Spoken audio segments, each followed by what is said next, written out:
What's up, everybody? Welcome to Move the Sticks, presented by Old El Paso. DJ, Bucky, Rhett, back with you. And a lot of ground we've got to cover today, boys. Buck, I love you representing the high school there with the Granada Hills Charter sweatshirt.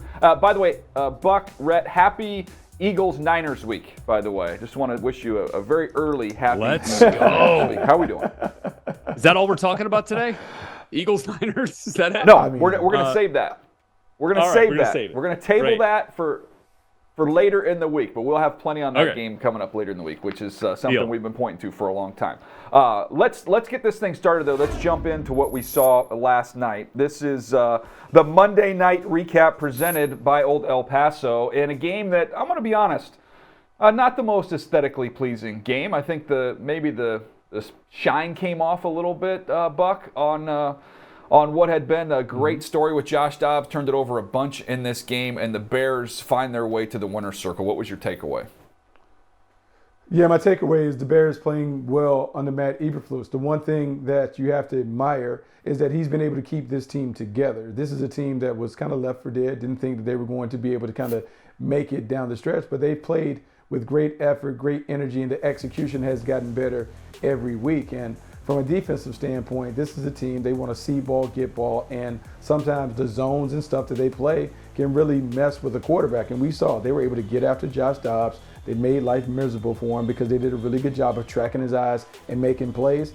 And when the Bears bring the energy and the effort that we saw on Monday night, they have a chance to win, particularly when they get contributions from their offense. Yeah, I think looking at this, and I think we can all appreciate and respect the work that Josh Dobbs has done over his career, right? Coming in some really difficult situations, going back to last year at Tennessee, this year at Arizona, in the first couple of weeks here in Minnesota. Playing really good, football for a team that really needed and was desperate at the quarterback spot.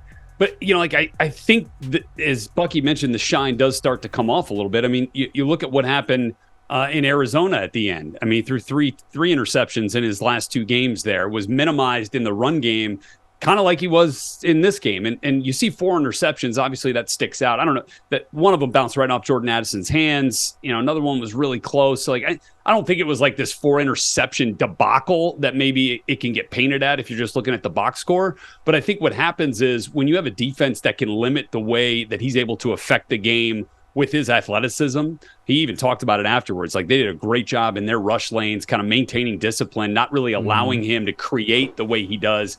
And he's not the type of player. Otherwise, he'd been starting for the last 6 years to win that way when he can't use that piece of his game and be that consistent that a team like this and the Vikings playing without Justin Jefferson really needs. So, DJ, I feel like the luster does start to come off a little bit the more that you see of him.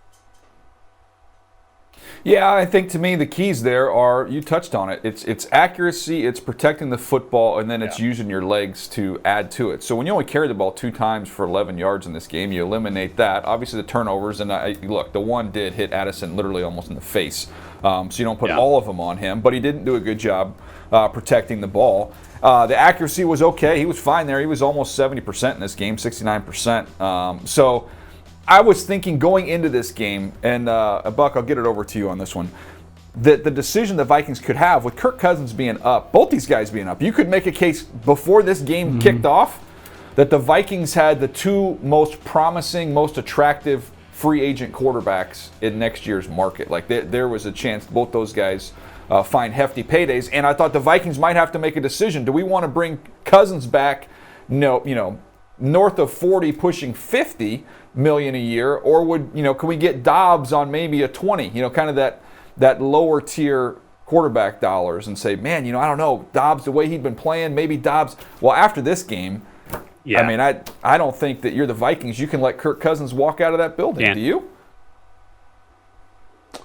No, so it just depends, like the team building model, right? And so, like, if you pay Kirk, now you're talking about $50+ million, and how good is he going to be for you in terms of getting over the top when you pay him that much money, because you're also limited in other areas. With Josh Dobbs, is trying to find what is the sweet point, the sweet spot in terms of how much he should get. He's about 20 million, maybe he's a 10 million. Where does he fall in between? That'd be an interesting conversation. Or do they go to the draft? The one thing about the Vikings is they made themselves competitive where they were in the conversation of being in the postseason. Now they have to figure out, okay, are we good enough to get into the tournament, or is this where we are? We fall back. We now get the pick and kind of focus our efforts on getting the young guys ready for next year. It'll be interesting to see what kind of determination Kevin O'Connell and that staff makes as they go forward.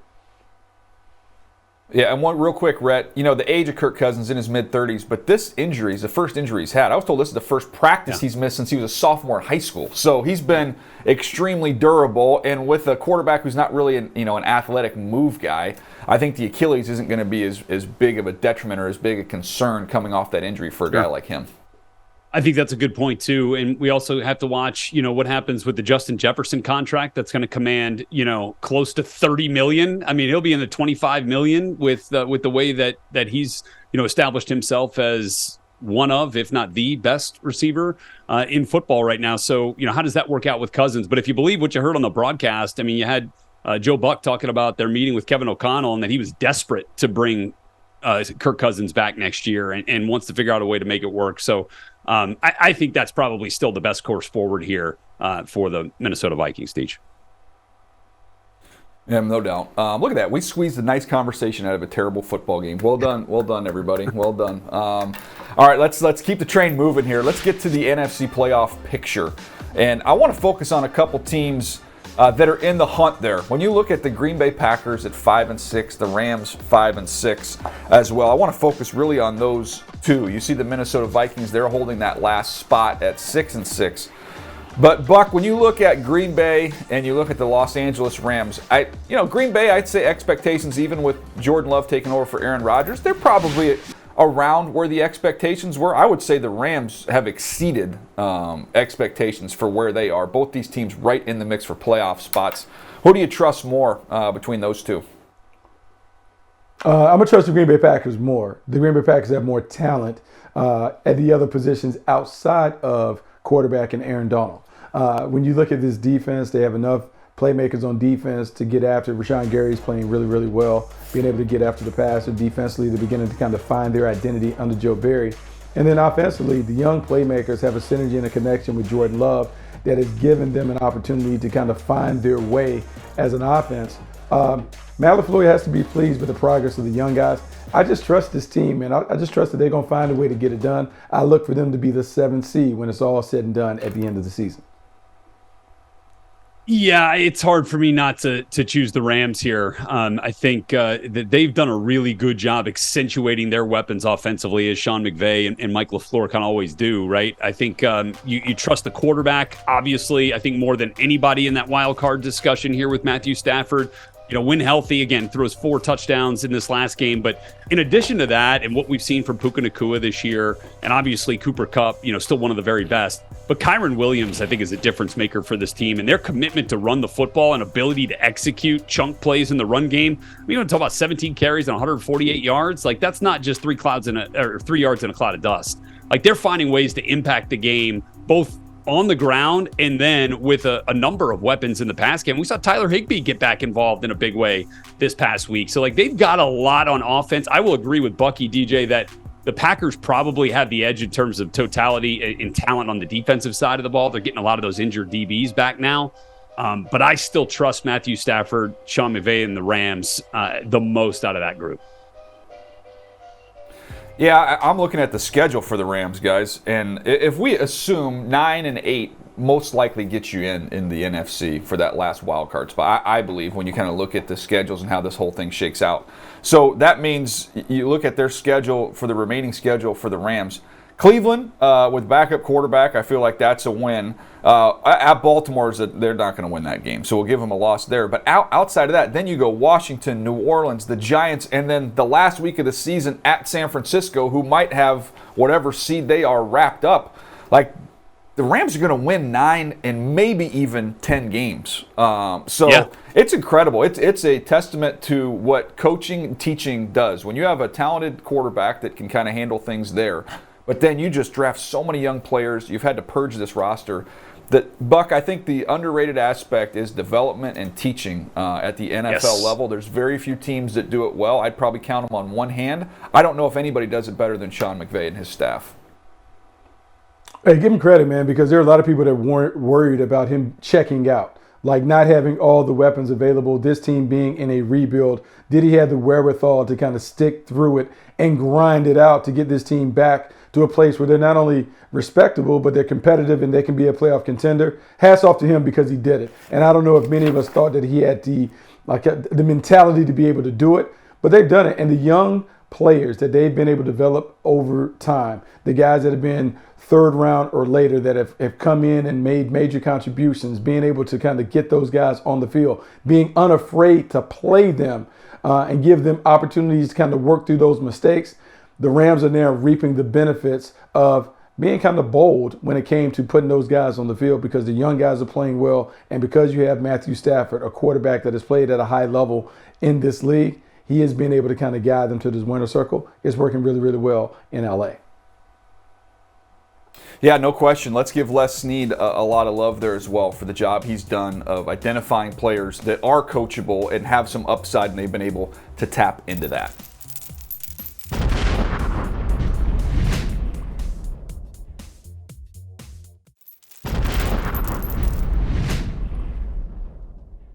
All right, let's jump into, speaking of the draft, let's jump into the top 10. If the season ended right now, here's what we're looking at. Picks 1 through 10. How about the Bears? Even with the win last night, they're picking 1 and 4.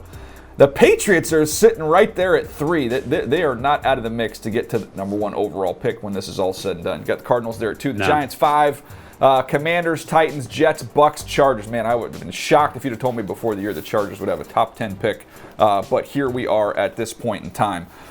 Interesting decision. Rhett, I'll kick it over to you on this one, because we're going to have a full spring of this discussion. If the Bears end up holding the number 1 overall pick, which the way Carolina has gone and firing Frank Reich, it kind of looks like they're the favorite here to hold on to this thing.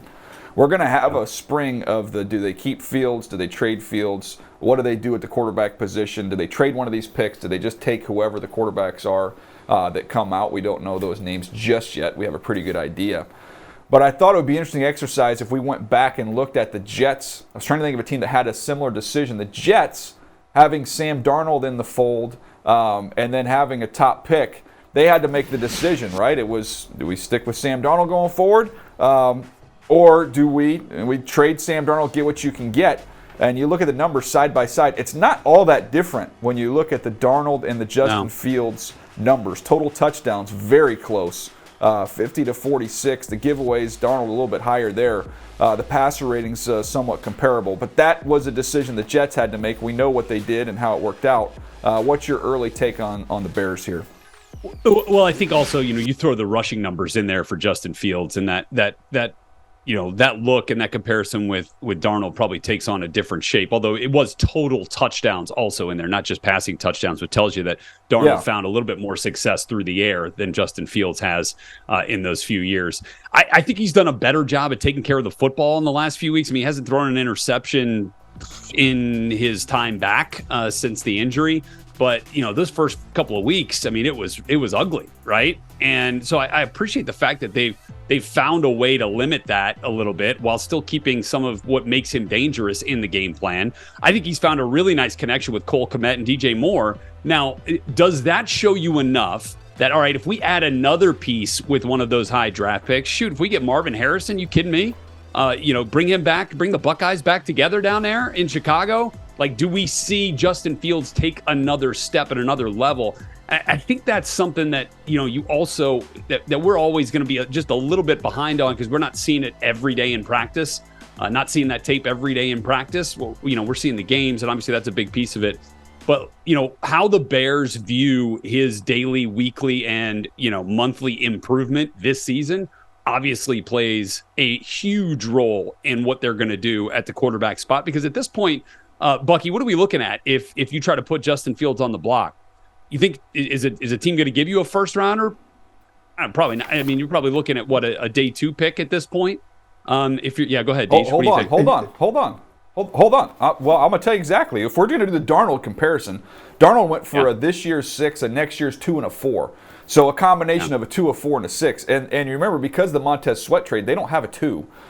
So you recoup a 2, you get a 4 and a 6. That's, and we could argue, Buck, you give me your opinion on this. Do you get more than they got for Sam Darnold? I think that was a pretty nice return at that point in time. I agree. Yeah, so you think about the return. So you're talking about 3 picks to continue to help you fortify the roster. As a draftee, a guy who leans in the draft, Ryan Poles is probably going to lean towards maybe moving on from Justin Fields. The real debate comes from this. Justin Fields versus whichever quarterback comes out. And let's just say, for conversation standpoint, Caleb Williams and Drake may come out. Is being able to look at Justin Fields, where he was and where he is now, versus what's behind door number 1 and door number 2. The one thing that we don't know is we've been excited about quarterback classes the last 3 years, but we really haven't seen many of those guys pop like we anticipated when we were doing the draft thing. Does that cloud the evaluation when the Bears are thinking about, okay, here's what we know what we have, here's what we're hoping to get, what is more likely to continue to play at the level that we need for our team to get back into playoff contention? That's a hard thing because there's so many unknowns when it comes to not only Justin Fields, but what this quarterback class is really going to bring down the line. Well, I think there's also an unknown, DJ, and I know we're going to get to the Kyler Murray case, which is kind of similar here as the Cardinals prepare their draft plans. But they're more solidified in what they're going to do with their coaching structure, right? Like, do we feel like we know what the Bears are going to do with Matt Eberflus and Luke Getsy and that crew there? I know it's been early in that tenure, but still, we just saw Frank Reich, go out the door after 11 games. So early, I don't know, is really a factor in this thing. So if you have an opportunity to recreate a coaching staff and then draft a player who you believe will be a franchise changer and let those two, grow together, that might be too hard for Poles to pass up.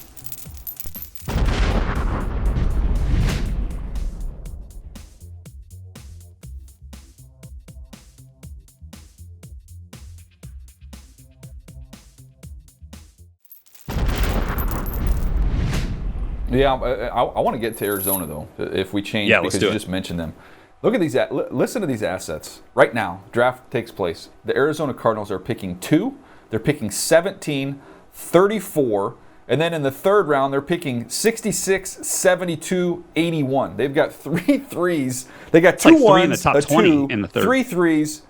They've got 2 4s, 2 5s, a 6, and 3. They have 3 7s. They have a bazillion picks. And with Kyler Murray, he's not, they're committed. They're going forward with Kyler Murray. The numbers here, we have research pull it up. It's like, what is it? It's $81.5 million in dead money in 24 if they cut him, $46 million if they trade him. You stay committed to him, and then Buck, right now, you've got the number 2 pick. This is a way early draft discussion. We could go a long ways on this, but Marvin Harrison Jr., Buck, in a comparison that I had when I watched him to Larry Fitzgerald. You get your Larry Fitzgerald with the 2nd pick, or you could auction it off if you wanted to. In a perfect scenario, the team that picks 3, you could try and negotiate and get a little something to slide down 1 pick if they're going to take the quarterback. Say it's the Patriots, and we know they need a quarterback.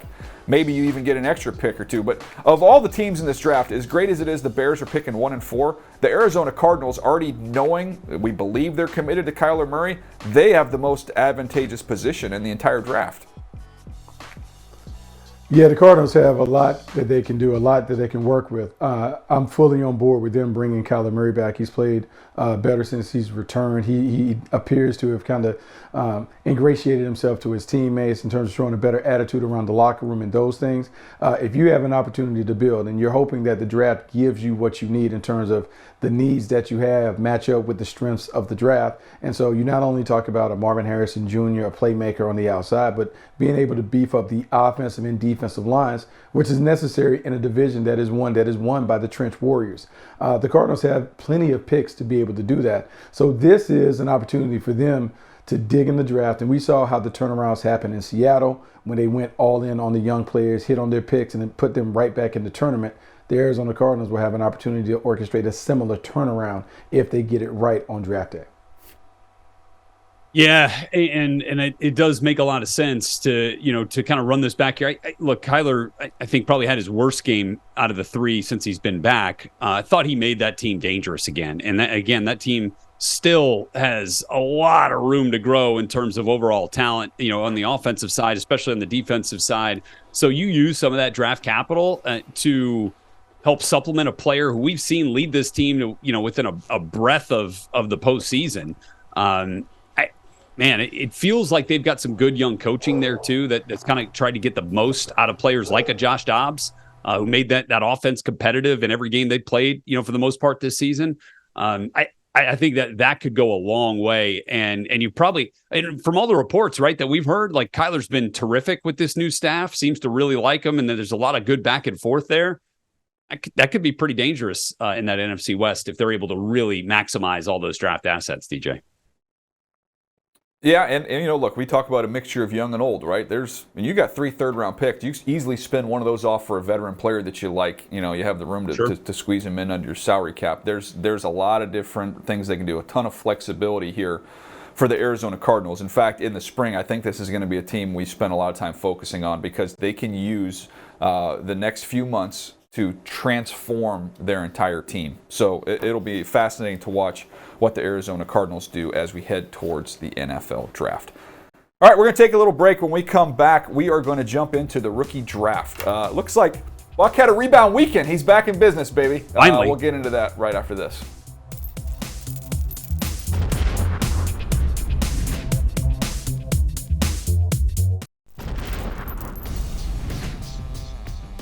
All right, we do this each and every week. We have our rookie draft where we like to pick a quarterback, a running back, and then a pass-catching weapon. Solid week for me. Got 6 points last week, courtesy of C.J. Stroud and Zay Flowers. Buck had a big bounce back. All 3 of his guys scored with DTR at quarterback getting him a second-place finish. Bijan winning the running back competition. Tank Dell second. And the pass catchers, Rhett got a second-place finish there with Gibbs at the running back spot. So I'm holding on to first place, but I feel like we're a little bunched up now. It's a tight race, and Buck has made up a lot of ground. So Buck had a great week, and your reward, Bucky, is you get to pick first today, buddy. Congratulations. Oh, well, that's easy enough. C.J. Stroud, come on down. Dang, again. Yeah, I knew that. That was quick. we need to debate this. It's easy. So that leaves me Bijan with a huge bounce back this last week with the 2 touchdowns, or Jahmyr Gibbs, who's been on fire lately. I actually like the matchup better with the Saints, so give me Jahmyr Gibbs. Lions taking on the Saints this Sunday. All right, you're going to go with Gibbs. All right, that's going to leave me.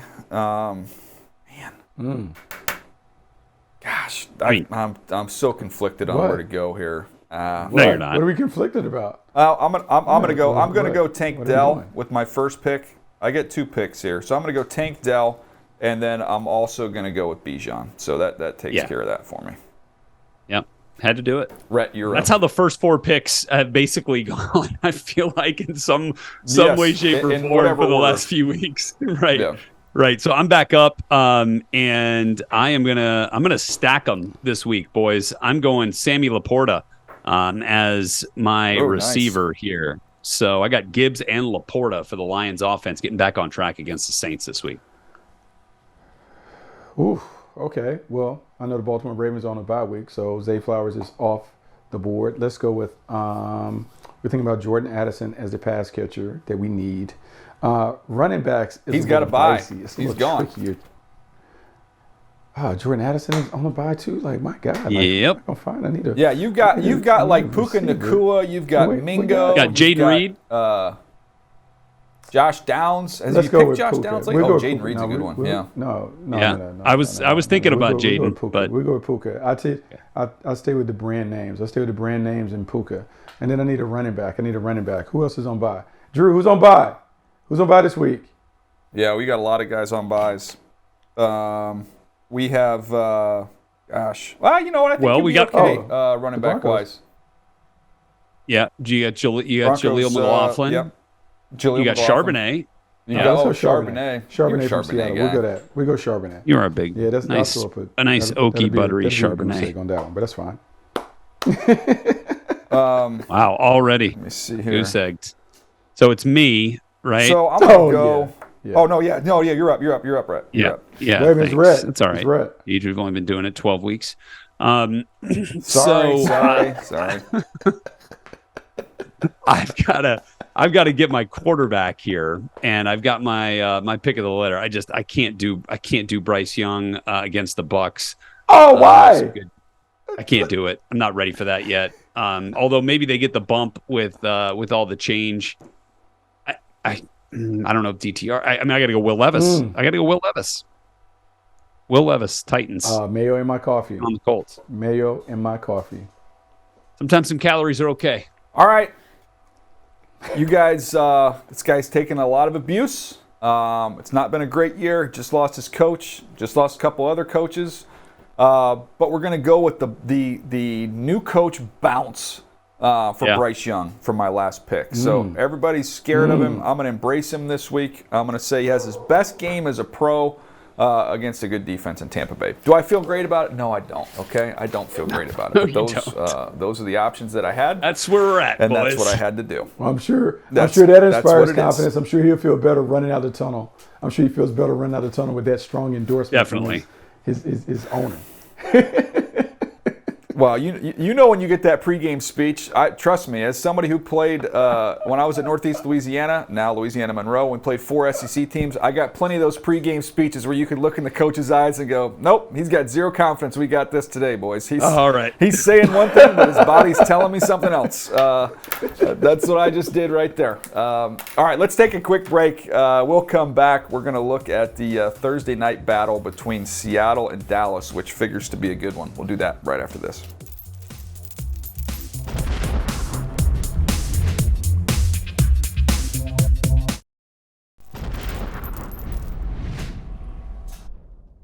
Hey everyone, Scott Hansen here, and this is NFL Plus, where you can catch every play all in one place.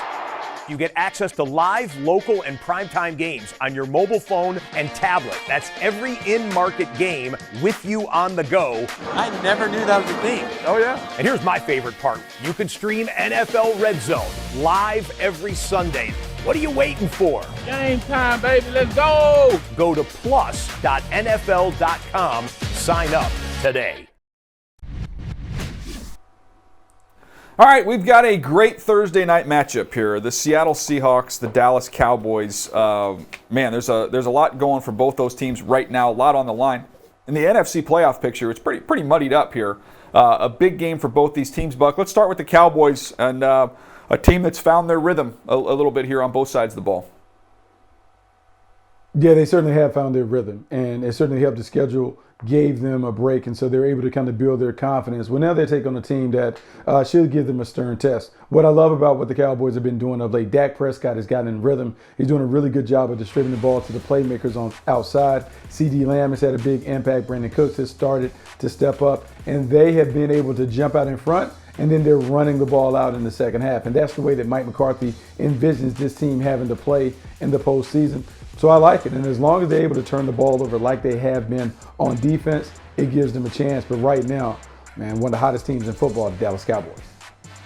Yeah, I agree. And I think, looking at Tony Pollard the last couple of weeks, like he's back to forcing missed tackles. Like he's back to kind of becoming a little bit of that explosive threat. Now, like he's not getting a ton of carries, and maybe that's for the best. Maybe that 13 to 18 carry range is kind of his sweet spot. But they honestly, they haven't needed to pound it the last, 20, 25 times a game the last couple of weeks because of the way that Dak and CeeDee Lamb have been playing, as Bucky mentioned there.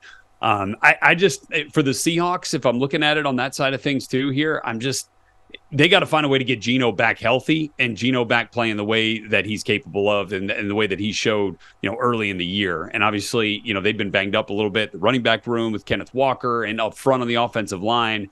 But they got to find a way to get that rhythm back on offense. No question. I'm looking at this Dallas Cowboy team real quick, going to them, then I'll get back over to the Seahawks.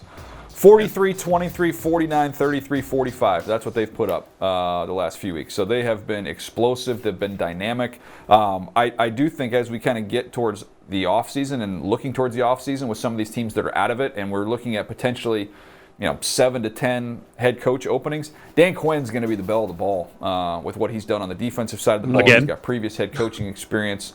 I mean, he should 100% be at the top list. And with this many teams looking for guys, I mean, I cannot imagine he sticks around. I know he's got a nice gig. He likes it there in Dallas, but he's going to have his choice of some plum jobs here in the head coaching market. Just look what he's done with Deron Bland, developing a young player there with that staff to go along with all the guys they've got up front. It's been impressive, the job he's done. And then flipping it over to the Seattle Seahawks, I think it's been a little bit inconsistent, but I also think, Buck, when you're relying on so many young players as they are, that just comes with the territory. Yeah, it comes with the territory. You're going to get some up and down moments. I would say if you probably asked Pete Carroll, he's probably a little disappointed. He thought the defense would kind of play at a different level because they had more veterans that they brought in. Thinking about Julian Love and Jamal Adams coming back and Bobby Wagner, you thought that team would be a little more dominant on that side, and they haven't done it. Still time for them to get it going, but no, they're off the mark right now. This would be a huge win, a big feather in the cap, and it could build the kind of momentum that Pete Carroll wants to see from his team heading into that month of December. Rhett, I'm going to give some bad news to the Seahawks fans if you haven't looked into the future here. This is a tough one on the road, short week, Dallas Cowboys. That's bad news. The worst news following that, they are going to play against the 49ers on the road and the Philadelphia Eagles at home. So not a great stretch here for the Seahawks here. Whew.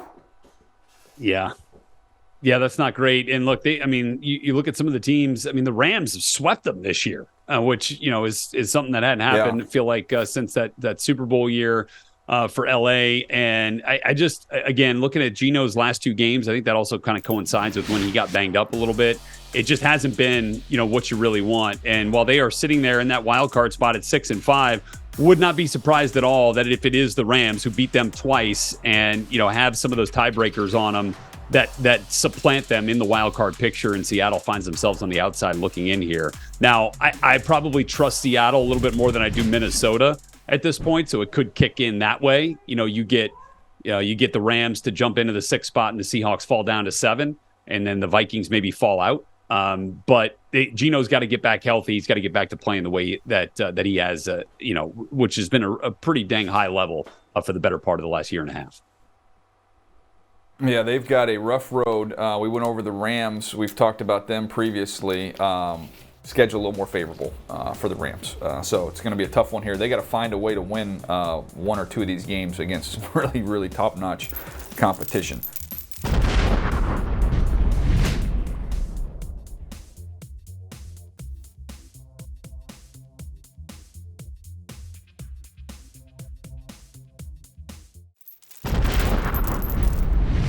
All right, I want to get into free agency a little bit because I feel like we focus on the draft. Who nailed the draft? We do the rookie impact scores each and every week on the pod. How about free agents? How about some values that were found in last year's free agent class, like Dante Foreman, 1 year, $2 million. I love Drew Tranquill as a player, loved him with the Chargers. He's been outstanding for the Chiefs, 1 year, $3 million there. A few linebackers on this list, Buck, and it shouldn't be a surprise. We see running backs, linebackers, maybe positions that aren't as valued when it comes to top draft picks as well as free agency money. You can find them, and teams have done a nice job of finding some bargains and some values in free agency. Yeah, they have done a nice job of kind of digging in the bargain bin and find those linebackers and running backs. The guy on that list that stands out to me is what Devin Singletary has been able to give the Houston Texans. Last year, this was a team that relied heavily on Dameon Pierce, and they're not getting that from him. They've been able to lean on Singletary to give them the juice. This is a guy that has outstanding stop-start quickness. He has the burst. He can do it in the passing game as well as getting on the edges in the running game. And the biggest surprise and maybe the revelation is this is someone Buffalo was willing to just move on from. Like, he wasn't in their plans. He goes to Houston, and man, H-Town has really embraced him because he's been putting it down for him. And his emergence has coincided with C.J. Stroud playing really, really well in the pocket. They now have that balance offensively that they need, and it's one of the reasons why the Houston Texans are going to be a tough out down the stretch. Yeah, and you guys mentioned the running backs and the linebackers kind of been, where that value has been found in the free agent market, and especially on those short-term deals for short money is pretty dang impressive for some of these talent evaluators. I really thought, the Kansas City Chiefs getting Drew Tranquil was like a bonus. I mean, they already had two terrific linebackers in Nick Bolton and Willie Gay, but man, how crucial has that been for him with Nick Bolton out for a majority of this season? He's played only, a handful of games, and Tranquil's come in there, and that defense has not missed a beat. And they've been a big reason why this team is still in the thick of it, and leading the AFC West there at 8-3, because this offense in Kansas City has not been, what it was these last couple of years. So Tranquil's been really good. And then, Robert Spillane's sitting here, Defensive Player of the Week a couple weeks ago. Antonio Pierce in Vegas is talking about he's a dude you want to build your defense around. And you're on a 2-year, $7 million deal. That's going to change pretty quick if the Raiders, truly feel that way, DJ, and they want to keep him in the fold. Yeah, how about this one? How about Noah Brown? 1 year, $2.6 million for the Houston Texans. Now, he's got 21 catches, 439 yards, and a touchdown, but he's averaging 20.9 yards a catch. So didn't cost you a lot of money. He's young. He's got some juice. He's made some plays. That's what you can do in free agency. You got to round out your roster. I think, Buck, I'll kick it over to you as we kind of wrap this discussion up. I think some teams are labeled as draft teams. Some teams have done well in free agency. Some teams have plucked guys off the waiver wire. But, it's not a mystery to me that a team like the Philadelphia Eagles is so good every year, because Howie Roseman exhausts all those avenues. He doesn't just, pigeonhole himself into one way of acquiring talent. You can do it throughout the whole calendar year. There's a myriad of ways you can do it, and it's not just the top ticket items. You got to be able to hit on some of these value bin guys as you labeled it. Yeah, that's a great example. Howie Roseman has really done a great job of building this team using some philosophies that, look, he tells everybody they don't believe in necessarily drafting running backs and linebackers. They're not going to take those guys up high. They're going to spend the big picks on people that are down in the trenches or playmakers. And they have been successful doing that. And they trade for marquee weapons on the outside.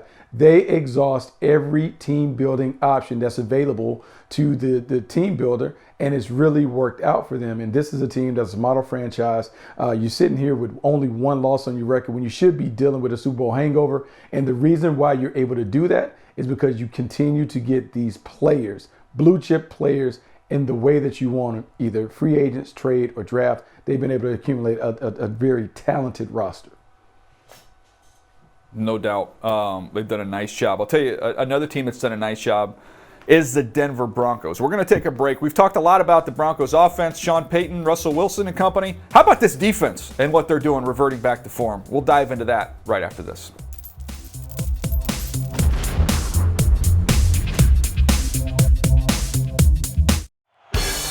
Orange Crush was all over him. The Orange Crush defense, they were a hell of a football team. He's in trouble, and down he goes! That ball is intercepted, swallowed up in an Orange Crush. I don't know what that dance was he did, but I want to see a replay of that. Ball will be picked. It was an Orange Crush. The Orange Crush looked better than ever. We know the tradition here, and we got guys that are upholding the Orange Crush standard.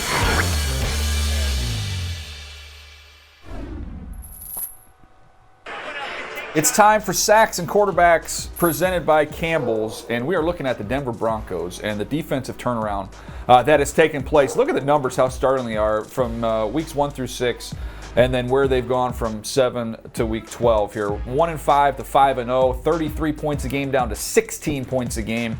The yards cut way down from 440 to 325, and the takeaways, they jumped way up, more than doubled it. 16 takeaways weeks 7 through 12 after only 6 weeks 1 through 6. Buck, this shouldn't be a surprise they're playing like this. I think this is who they are, as opposed to what we saw those early weeks. When you have a new system come in, when you have a voice for this defense, it maybe took a minute, but it looks like things have settled down, and this is what we expected from the Denver Broncos. It's exactly what we expected, and this is where coaching really matters. Everyone will talk about the great job that Sean Payton has done with Russell Wilson in that offense, and I would say he's done a great job of managing the entire team, because the way that he calls the game on offense helps the defense because they've shortened the game. But it also is Vance Joseph, an experienced defensive assistant who has been a head coach, who understands, hey, It may not start the way we want it to start, but we're not going to panic. I'm not going to do a whole lot of yelling and fussing and these things. I'm going to show the guys the tape. I'm going to tell them this is where we need to line up. We're really close to being a good defense. Just trust the system, trust the process, and it will turn around. And what you're seeing is a team that has gotten better and better because they bought into the little details of the scheme. They're doing a great job of tackling in space, great effort to the ball. They're being very disruptive, and they're taking advantage of the turnover opportunities when they get them. It's just a very solid defense that's finally playing to its potential. Hats off to the coaching staff for not panicking but staying with the process. Yeah, and I'd say a couple more things and a couple of personnel items. You know, we were just talking about free agency fines. I tell you what, it went under the radar, and it was not like the free agency signings that we've already highlighted here with the 1 and 2 year deals. But the Broncos gave Zach Allen a 3-year, $45 million deal, and he has been vital on the interior of that defensive line. He's one of their best pass rushers, and he's providing that pocket collapsing kind of attribute to this defense that it was sorely lacking. And obviously, they traded away, their edge rushers, right? Going back to Bradley Chubb a couple years ago, and then, it was Randy Gregory this year, didn't work out. Frank Clark was there, didn't work out. But Nick Bonito has come on, and I think one of the biggest additions over the course of the last 5 weeks that's kind of helped propel this defense to those numbers that you just showed, DJ, is Baron Browning. Baron Browning missed the start of this season on PUP, and he's come back in the last 5 games, and they've won the last 5 games. Not saying he's the only reason for that, but it is a factor. I mean, you look at his first pressure. I mean, he absolutely puts the left tackle for Green Bay in Jordan Love's lap. I mean, you can see he's got some fresh legs there. I mean, he's already got like 20 pressures. So they have added in a guy capable of getting, 5-6 pressures a game and turning that into, he's got 3 sacks in 5 games, turning that into, game-changing type of plays, drive-killing types of plays that, you now have to go along with a Zach Allen and a Nick Bonito and that whole crew there. And Jonathan Cooper, who's playing well too. Like they've got some good personnel there, and they've kind of been pretty smart in the way that they've gone about acquiring it, DJ. Yeah, they've got the killer bees there with Bonito and Browning. Both those guys are fastballs. They're young. They're explosive coming off the edge. You talked about Zach Allen, what he's done on the interior. The top of the defense has done a really nice job. I went through and watched their cut-up of just their picks and their pass breakups. They do a really good job of eyes on the quarterback, playing top down, driving on the football, trusting their eyes, and they're making a lot of plays. So they're not letting balls sail over their head. They're playing top down, and they're making a lot of plays driving on football. So it's a group that has a lot of talent. We knew that coming into the season, even with some of the subtractions with what they've added and some of the young guys they have. The talent was there for them to be good. They were not who they were early in the season. And I want to give Vance Joseph some more love here, Buck, because you, as a coach, you tell your guys, hey, dominate your role, be humble, let's be about the team, let's not be about the individual. How about the humility it takes to go back to a building where you were the head coach not that long ago and to come back as the defensive coordinator for that same organization? That doesn't happen very often. A lot of guys can't swallow their pride to go back there and do that. He's done it, and I think that makes his message even more powerful when he's talking to these guys. DJ, on top of that, not only was he humble enough to go back to a place where he's been fired, how about having to walk back in that building after giving up 70 points to the Miami Dolphins? All of the noise that's around there. It's very easy as a coach and players to point the fingers at others. Hey, it's not me, it's the players. They got to do better. But you didn't see any of that. And because they were able to come together and because they didn't throw their players under the bus, look, the players appreciated that. I think they responded well. And they were, look, as coaches, they were able to point out the flaws, point out the mistakes, get them corrected, and then they played better. And in turn, the coaches have been able to lavish the praise on the players. That's what everybody wants to see. It's really worked out well in Denver. Yeah, heck of a turnaround there. The defense does not get enough credit for the way things have changed in their entire season. Guys, we're getting ready to wrap it up. I want to end this episode on a real positive note, and I like looking forward to the future. I like excitement. I like build-up. So, Rhett, I mean, how excited are you for this Indiana Bowl game? Who do you think you guys are going to play? I mean, you want to talk about low blows? Gee, that's a low. I mean, we got what's Bucky and I actually go to bowl games. Like they're we're going to bowl games, Buck. You know what, Buck? We'll talk about it on a day when Rhett's not on the show because we can converse. Let's see where App State goes, where Carolina goes. You guys just wait. Sorry, you Rhett. just One wait. day you get to okay, you wait for this turnaround. Okay. All right? You just wait. It's coming. Well, Cam Cameron's coming back. Cam, bring back Cam Cameron. No. We got it. We got the right guy for it. We'll find it. All right. That's going to do it for us today. Hope you've enjoyed it more than Rhett has, and we'll see you next time right here on Move the Sticks.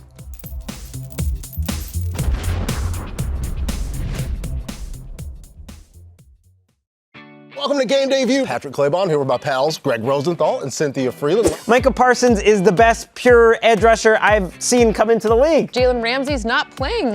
This is an opponent that they're very familiar with. So I expect big things from Mac Jones. I think the Ravens win in a close one by 1 point. Just one, which is math that I could do. Hey, that NFC North defense looked pretty darn good last night. Josh, you're breaking Cynthia's heart. You were her MVP pick, but there's still... I'm not worried, bro.